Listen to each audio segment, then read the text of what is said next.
वसुधा की नजरें अभी भी दरवाजे पर ही टिकी थीं। इसी दरवाजे से अभी अभी रावी अपने पति के साथ निकली थी। पीली साड़ी, सादगी से बनाया जूड़ा, माथे पर बिंदिया, मांग में सिंदूर, हाथों में भरी भरी चूड़ियां। कुल मिलाकर संपूर्ण भारतीय नारी की छवि को साकार करती रावी बहुत खूबसूरत लग रही थी। गोद में लिए नन्हे बच्चे ने एक स्त्री को मां के रूप में परिवर्तित कर कितना गरिमामय बना दिया था। वसुधा ने अपना सिर कुर्सी पर टिका आराम की मुद्रा में आंखें बंद कर ली। उनकी आंखों में 3 से 4 साल पहले के वे दिन चलचित्र की भांति घूम गए जब रावी के मम्मी पापा उसे काउंसलिंग के लिए वसुधा के पास लाए थे। वसुधा सरकारी हॉस्पिटल में मनोवैज्ञानिक है, साथ ही सोशल काउंसलर भी। हॉस्पिटल के व्यस्त लम्हों में से कुछ पल निकालकर वे सोशल काउंसलिंग करती हैं। अवसाद से घिरे और जिंदगी से हारे हताश निराश लोगों को अंधेरे से बाहर निकालकर उन्हें फिर से जिंदगी के रंगों से परिचित करवाना ही उनका एकमात्र उद्देश्य है। रावी को 3 से 4 साल पहले वसुधा के हॉस्पिटल में भर्ती करवाया गया था। छत के पंखे से लटककर आत्महत्या की कोशिश की थी उसने, मगर वक्त रहते उसकी मां ने देख लिया और उसे तुरंत हॉस्पिटल लाया गया। समय पर चिकित्सा सुविधा मिलने से रावी को बचा लिया गया था, मगर वसुधा पहली ही नजर में भांप गई थी कि उसके शरीर से भी ज्यादा उसका मन आहत और जख्मी है। वसुधा ने हकीकत जानने के लिए रावी की मां शांति से बात की। पहले तो वे नानुकुर करती टालती रहीं, मगर जब वसुधा ने उन्हें पूरी बात को गोपनीय रखने और उनकी मदद करने का भरोसा दिलाया, तब जाकर उन्होंने अपने आधे अधूरे शब्दों और इशारों से जो बताया, उसे सुनकर वसुधा का मासूम रावी पर स्नेह उमड़ आया। शांति ने उन्हें बताया, रावी दुराचार का शिकार हुई है और वह भी अपने पिता के खास दोस्त के द्वारा। पिता का जिगरी दोस्त होने के नाते उनके घर में उसका बिना रोक-टोक आना जाना था। कोई शक करे भी तो कैसे। उसकी सबसे छोटी बेटी रावी की सहेली भी थी। दोनों एक ही क्लास में पढ़ती थी। एक दिन रावी अपनी सहेली से एक प्रोजेक्ट फाइल लेने उसके घर गई। सहेली अपनी माँ के साथ बाजार गई हुई थी। उसके पापा ने कहा कि तेरी सहेली का बैग अंदर रखा है, अंदर जाकर ले ले जो भी लेना है। उसके बाद जब रावी वापस घर आई तो चुपचाप कमरे में जाकर सो गई। सुबह उसे तेज बुखार चढ़ गया। हमने इसे काफी हल्के में लिया। कई दिन तक जब रावी कॉलेज भी नहीं गई तो हमने सोचा शायद पीरियड नहीं लग रहे होंगे। फिर एक दिन जब इनके दोस्त घर आए तो हमेशा की तरह उन्हें पानी का गिलास देने को भागने वाली रावी कमरे में जाकर छिप गई। तब मेरा माथा ठनका। मैंने रावी का सिर सहलाते हुए उसे विश्वास में लिया तो उसने सुबकते सुबकते इस घिनौनी घटना का जिक्र किया, जिसे सुनकर मेरे तन बदन में आग लग गई। मैंने तुरंत इसके पिता से पुलिस में शिकायत करने को कहा, मगर इन्होंने मुझे शांति से काम लेने को कह समझाया कि पुलिस स्टेशन में FIR दर्ज कराकर केस करना तो बहुत आसान है, मगर उसकी पेशियां भुगतना बहुत कष्टदायी होता है। अपराधी को सजा दिलवाना तो नाको चने चबाना जैसा होता है। सबसे पहले तो अपराध को साबित करना ही मुश्किल होता है, क्योंकि ऐसे केस में कोई गवाह नहीं होता। फिर हर पेशी पर जब रावी को वकीलों के नंगे करते सवालों के जवाब देने पड़ेंगे तो हमारी फूल सी बेटी को फिर से उस हादसे को जीना पड़ेगा। अभी तो ये बात सिर्फ हमारे बीच में ही है, जब समाज में चली जाएगी तो बेटी का जीना मुश्किल हो जाएगा। पूरी जिंदगी पड़ी है उसके सामने, कौन ब्याहेगा उसे। कुछ देर रुक शांति ने एक उदास सी सांस ली और फिर आगे कहना शुरू किया। बेटी का हाल देखकर मन तो करता था कि उस दरिंदे को भरे बाजार गोली मार दूं, मगर पति की बात में भी सच्चाई थी। बेटी का वर्तमान तो खराब हो ही चुका था, कम से कम उसका भविष्य तो खराब ना हो, यही सोचकर हमने कलेजे पर पत्थर रख लिया। रावी को समझा बुझाकर फिर से कॉलेज जाने को राजी किया। भाई उसे लेने और छोड़ने जाता। मैं भी सारा दिन उसके आसपास ही रहती, उसे आगा पीछा समझाती, मगर उसकी उदासी दूर नहीं कर सकी। इसी बीच एक दिन मैं थोड़ी देर के लिए पड़ोसिन के घर किसी काम से गई तो इसने यह कदम उठा लिया। वसुधा बड़े ध्यान से सारा घटनाक्रम सुन रही थी। जैसे ही शांति ने अपनी बात खत्म की, वसुधा जैसे नींद से जागी। यूं लग रहा था मानो वे सुन नहीं रही थी, बल्कि इस सारे घटनाक्रम को जी रही थी। उन्होंने शांति से रावी को अपने घर लाने के लिए कहा। पहली बार वसुधा के सामने रावी ने अपनी जबान नहीं खोली, चुपचाप आंखें नीचे की रहीं। दूसरी बार भी कुछ ऐसा ही हुआ, बस फर्क इतना था कि इस बार रावी ने नजरें उठाकर वसुधा की तरफ देखा था। इसी तरह 2 और सिटिंग्स हुई।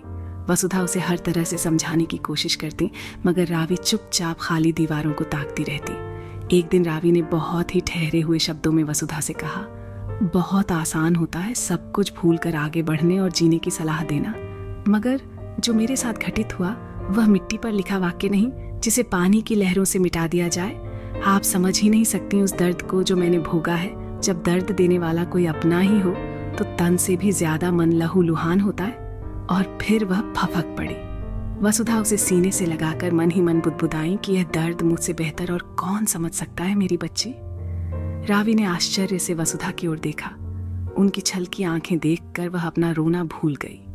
वसुधा उसकी बांह थाम कर उसे 20 वर्ष पहले की यादों की गलियों में ले गई। स्कूल के अंतिम वर्ष में फेयरवेल पार्टी से लौटते वक्त रात अधिक हो गई थी। मैं और मेरी सहेली रूपा दोनों परेशान सी ऑटो की राह देख रही थी। तभी एक कार हमारे पास आकर रुकी। हम दोनों कुछ समझ पाती उससे पहले ही 2 गुंडों ने मुझे कार में खींच लिया। रूपा अंधेरे का फायदा उठाकर भागने में कामयाब हो गई। उसने किसी तरह मेरे घर वालों को खबर दी, मगर जब तक वे मुंह तक पहुंच पाते गुंडे मेरी इज्जत को तार तार कर मुझे बेहोशी की हालत में सड़क के किनारे फेंक कर जा चुके थे।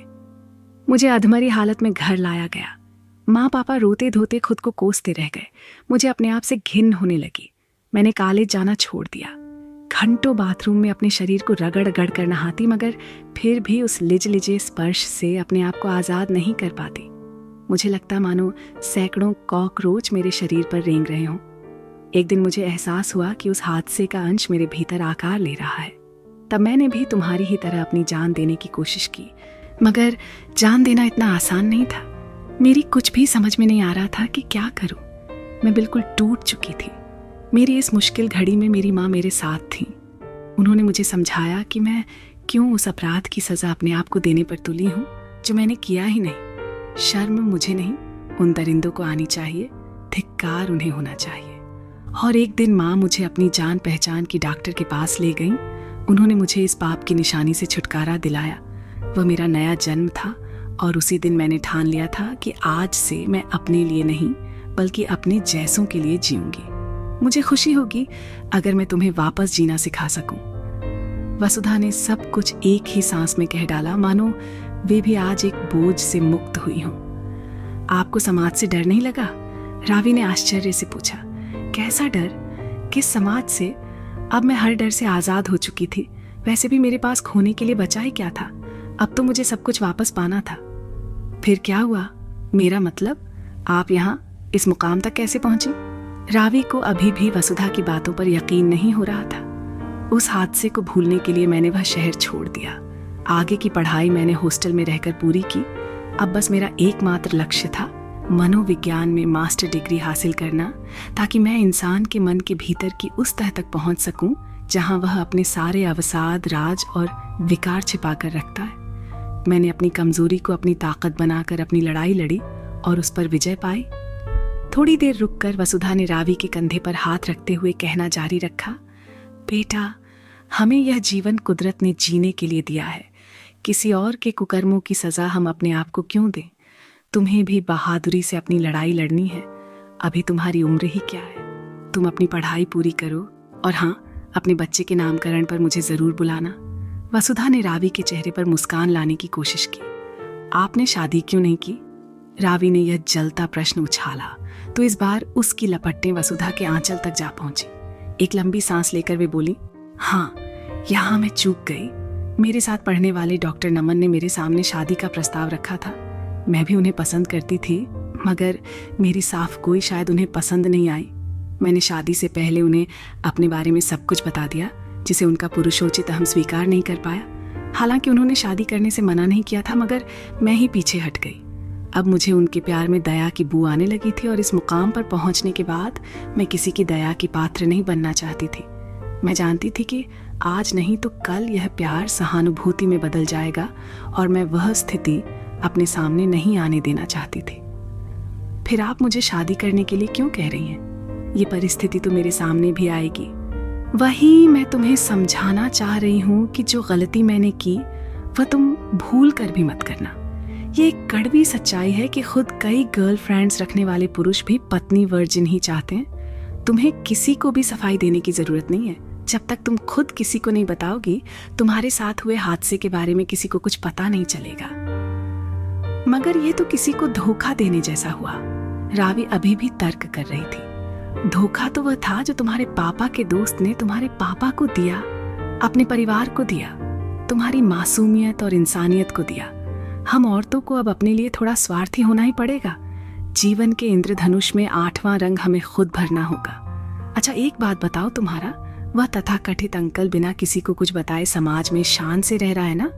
फिर तुम क्यों नहीं? अगर सोने पर कीचड़ लग जाए तो भी उसकी शुद्धता में रत्ती भर भी फर्क नहीं आता। तुम्हें भी इस हादसे को एक बुरा सपना मानकर भूलना होगा, कह वसुधा ने उसे सोचने के लिए छोड़ दिया। अगर अंकल ने मुझे ब्लैकमेल करने की कोशिश की तो? रावी ने अपनी शंका जाहिर की। वो ऐसा नहीं करेगा, क्योंकि ऐसा करने पर खुद उसकी पहचान भी तो उजागर होगी और फिर कोई भी व्यक्ति अपने परिवार और समाज के सामने जलील नहीं होना चाहेगा। वसुधा ने अपने अनुभव के आधार पर कहा। बात रावी की समझ में आ गई थी। वह पूरे आत्मविश्वास के साथ उठकर वसुधा के चैम्बर से निकल गई। उसके कॉलेज के लास्ट ईयर के फाइनल एग्जाम का टाइम टेबल आ चुका था। उसने मन लगाकर परीक्षा दी और प्रथम श्रेणी से पास हुई। उसके बाद उसने कंप्यूटर का बेसिक कोर्स किया और फिर उसी संस्थान में काम करने लगी। साल भर पहले एक अच्छा सा लड़का देखकर उसके घर वालों ने उसकी शादी कर दी। उसके बाद रावी आज ही वसुधा से मिलने आई थी, अपने बेटे के नामकरण का निमंत्रण देने। इस बीच वसुधा निरंतर शांति के संपर्क में रही, कदम कदम पर उन्हें राह दिखाती रही, मगर रावी से दूर ही रही। वे उसे खुद ही गिरकर उठने देना चाहती थी।